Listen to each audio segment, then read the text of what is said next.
মা যদি হয় ইমোশনাল, বাবা তাহলে প্র্যাকটিক্যাল। বাবা যে সাইলেন্টলি নিজের সবটা ত্যাগ করে দেয় শুধু আমাদের ভালো রাখার জন্য। মা যদি জন্ম দেয়, বাবা দেয় নাম পরিচয়।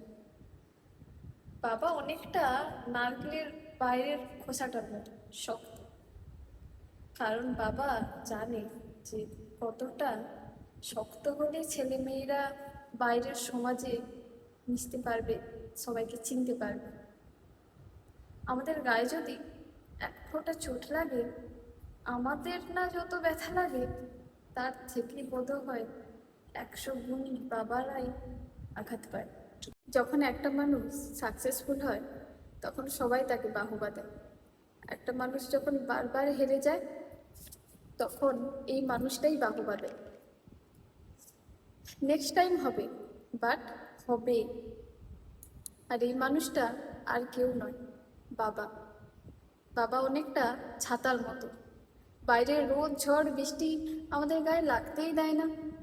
যখন সবাই ছেড়ে চলে যাবে, যখন তুমি তোমার পাশে কাউকে পাবে না, তখন এই মানুষটাই একমাত্র তোমার পাশে শক্তিমানের মতো দাঁড়াবে। বাবা আছে বলেই হয়তো আমাদের সব আবদারগুলো পূরণ হয়। যত বড় হচ্ছি, বুঝতে পারছি বাবা একটা জামা পরে বছরের পর বছর চালাতো কেন। বাবা ছেঁড়া জুতো পরতো কারণ বাবারা কখনো নিজেদের কথা ভাবেইনি। বাবারা শুধু আমাদের স্বপ্ন পূরণ করতো। মায়ের ঋণ যেমন শোধ করা যায় না, তেমন একজন বাবারও ঋণ শোধ করা যায়।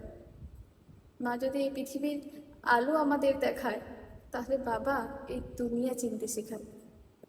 মায়ের তো মনের কথা মুখ ফুটে বলতে পারে, আর বাবারা সেটা পারে না। সব বাবারা বোধ হয় এমনই হয়। আর সেই সমস্ত সুপার হিরোদের জানাই হ্যাপি ফাদার্স ডে।